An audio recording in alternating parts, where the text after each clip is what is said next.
ভুয়ে পানি বাধা দেওয়া যাবে, পানি বাধা দিলে রসুন নষ্ট হয়ে যাবে। রসুনের গাছে কোনো জোর নাই, রসুনের গাছ একেবারে মরে গেছে।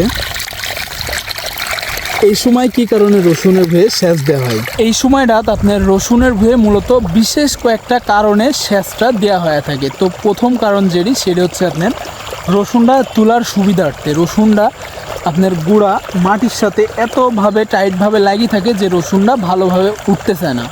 তো ভালোভাবে তোলার জন্য মূলত এই টাইমটা সেচ দেওয়া হচ্ছে। আর আরেকটা কারণ হচ্ছে আপনার রসুনের গাছ যেহেতু মাটির সাথে শক্তভাবে লাগিয়ে থাকে, তো সেই কারণে উঠতে চায় না।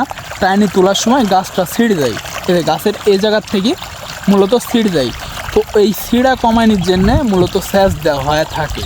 আর আরেকটা কারণ, বিশেষ কারণ, সেটি হচ্ছে এই সময়টা রসুন অনেক সময় দেখা যায় যে পাতলা ঠুসা হয়ে যায়। তো আর্দ্রতার যে কম্বিনেশন, রসুনের যে পারফেক্ট একটা আর্দ্রতা, মূলত এই আর্দ্রতা ধরে রাখার জন্যেই এই সময় সেচ দেওয়া হয় একেবারে লাস্ট একেবারে শেষ সময় আর কি।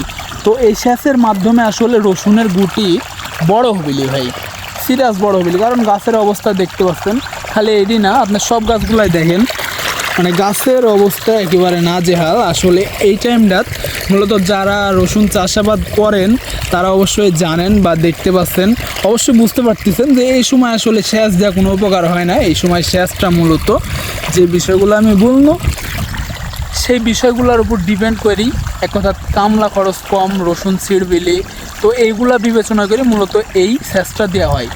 আর এই সেচ দেওয়ার পরে 1 থেকে 2 দিন পরেই রসুনটা তুলে ফেলা দিতে হবে। যদি 2-3 দিন দেরি করেন তাহলে রসুনের গুঁড়ার যে শিকড় ওইগুলো পচে যাবে, রসুন ভুসভুসে হয়ে থাকে, রসুন এক কথা টাইট থাকবে।